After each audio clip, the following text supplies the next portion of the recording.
Of billionaire wife episode 44। All eyes should be down, otherwise I will go out there eyes। अब तक जंगलों के बीचों बीच बने एक बड़े से डार्क हवेली के अंदर एक ट्रेंड बॉडीगार्ड 2 लोगों को चाबुक से मारे जा रहा था। वो दोनों लोग रोते हुए अपने सामने देखकर माफी के लिए दरख्वास्त कर रहे थे। जहाँ पर एक हैंडसम सा आदमी अपनी किंग साइज चेयर में बैठा हुआ था और ड्रिंक करते हुए बस उन लोगों को रोते बिलखते हुए देखे जा रहा था। वो आदमी दिखने में तो बहुत ही ज़्यादा हैंडसम था, लेकिन उतना ही खतरनाक भी, जिसे किसी के जीने मरने से कोई फर्क नहीं पड़ता है। एक दम बेरहम इंसान है। वो आदमी उन दोनों अधमरे हो चुके लोगों को देखकर अपने सामने ही खड़े अपने असिस्टेंट से बोलता है, स्टेफिन, इन दोनों को शैडो के पास छोड़ दो। इतना बोलकर वो आदमी वहाँ से चला जाता है। वहीं वो दोनों अधमरे हो चुके आदमी जब खुद को शैडो के पास छोड़ने की बात सुनते हैं तो उनकी आंखों में एक अलग ही खौफ नजर आने लगता है। वो दोनों जोर जोर से चिल्लाते हुए खुद को छुड़ाने की कोशिश करने लगते हैं, लेकिन कोई फायदा नहीं होता। कुछ ही देर में बॉडीगार्ड्स दोनों आदमियों को हवेली के दूसरे साइड लाकर छोड़ देते हैं, जहाँ पे एक बड़ा और खूंखार सा ब्लैक लेपर्ड था जिसका नाम शैडो था। बॉडीगार्ड वो दोनों आदमी को शैडो के पास छोड़कर आ जाते हैं। कुछ ही देर में वहाँ उन दोनों आदमियों के चीखें सुनाई देने लगती हैं। अब आगे 5 दिन बाद ऑस्ट्रेलिया में डार्क फॉरेस्ट के अंदर कुछ बॉडीगार्ड्स बहुत सारे लोगों को लाइन में खड़े कर उन्हें हवेली की तरफ ले जा रहे थे। उन सभी लोगों के हाथों में जंजीरें बंधी हुई थी, जैसे कोई गुलाम हो। उनमें आदमी, औरत, यंग लड़के लड़कियां भी थी। सब अलग अलग कंट्री के थे। हवेली में पहुंचकर उन सभी लोगों को लाइन से खड़े करने का ऑर्डर दिया जाता है। सभी लोग बहुत डरे हुए थे, इसलिए चुपचाप लाइन में खड़े हो जाते हैं। वो लोग यहाँ से जाना तो चाहते थे, लेकिन डर से कोई कुछ बोल नहीं रहा था, क्योंकि जो भी भागने की कोशिश या यहाँ से जाने की बात करता, उन्हें बहुत ही ज़्यादा टॉर्चर किया जाता था।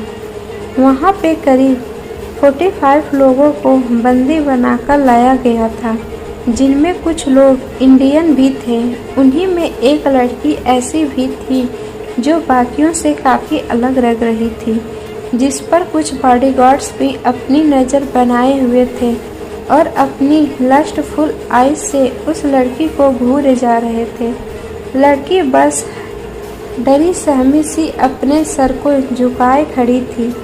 तभी वहाँ पे किसी के कदमों की आहट सुनाई देती है, जिससे सभी लोगों की नज़र खुद ब खुद एंट्रेंस की ओर चली जाती है, जहाँ पर एक शख्स बड़े ही रौब के साथ अंदर चल कर आ रहा था। उसके पीछे उसका असिस्टेंट स्टेफिन भी आ रहा था।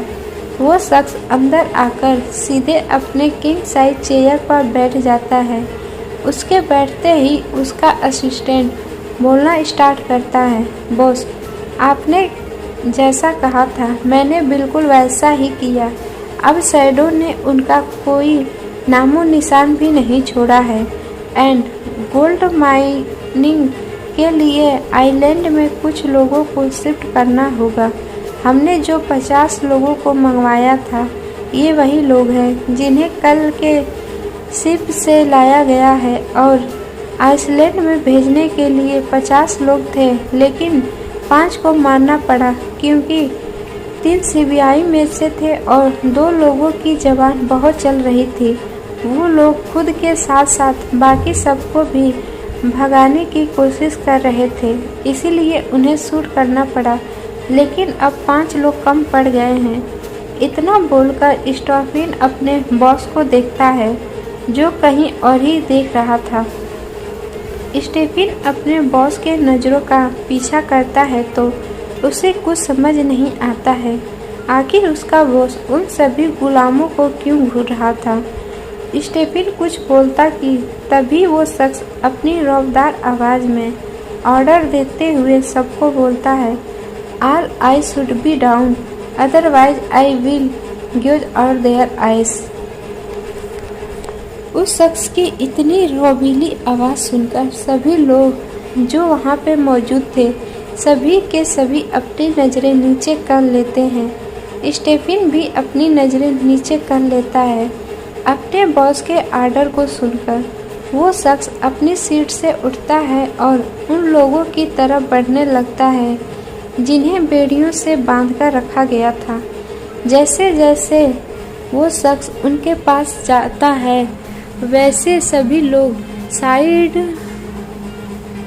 होकर उसे रास्ता देते हैं। वो शख्स चलकर एक जगह पे रुक जाता है जहाँ पे वही लड़की खड़ी थी अपने सर को झुकाए हुए ही।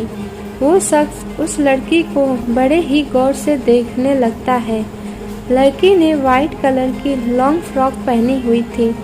उसकी रेशमी बाल खुले हुए थे जो हवा की वजह से लहरा रहे थे। लड़की की स्किन कलर भी बहुत फेयर था। वो वहाँ पर किसी डरी समी छोटी बच्ची की तरह लग रही थी। वो शख्स उस लड़की के बिल्कुल करीब आ जाता है और उसे अचानक अपनी बाहों में खींच लेता है जिससे वो लड़की उस शख्स से मजबूत चेस्ट से लग जाती है। उस लड़की की छोटी सी शरीर डर से कांपने लगता है। इस तरह अचानक खींचे जाने पर वो लड़की डर के मारे कांपने लगती है और अचानक ही शख्स के सीने से लगे ही बेहोश हो जाती है, जिसे देखकर वो शख्स तुरंत ही लड़की को अपनी बाहों में भर लेता है।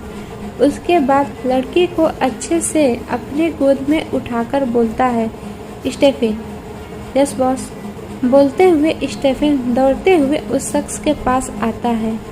वो शख्स कुछ बॉडीगार्ड्स की तरफ इशारा करके बोलता है, send this bodyguards to that gold mining island. जिसे सुनकर वो सब बॉडीगार्ड्स बहुत ही घबरा जाते हैं। ये वही बॉडीगार्ड्स थे जो कब से लड़की को अपने लस्टफुल आइज से देखे जा रहे थे। स्टेफिन सिर्फ ओके बॉस बोलता है और फिर उन बॉडीगार्ड्स को पकड़कर सभी के साथ ले जाने का इशारा करता है। वो शख्स भी अपना आर्डर देने के बाद लड़की को अपनी बाहों में लेकर चला जाता है।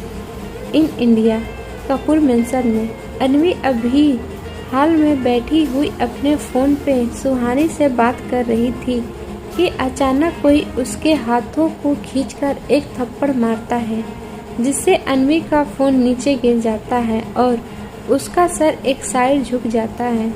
अन्वी इस सब के लिए रेडी नहीं थी। अचानक हुए हमले से वो चौंक जाती है और अपना सर उठाकर उस शख्स को देखती है जिसने उसे थप्पड़ मारा था। लेकिन जैसे ही अन्वी की नज़र उस शख्स पे पड़ती है वो एकदम शॉक्ड हो जाती है। कौन है वो लड़की? कौन है वो अनजान शख्स? किसने मारा अन्वी को थप्पड़? क्या होगा आगे? सभी सवालों के जवाब जानने के लिए जुड़े रहिए हमारे साथ। और अगर आप लोग को पता चल गया हो कि किसने मारा था अन्वी को थप्पड़ तो कमेंट करके ज़रूर बताइएगा और हमारे साथ जुड़े रहिए रिबर्थ ऑफ बिलियनियर वाइफ। अगर आप सबने हमारे चैनल को सब्सक्राइब शेयर और लाइक नहीं किया है तो प्लीज़ कर दीजिएगा।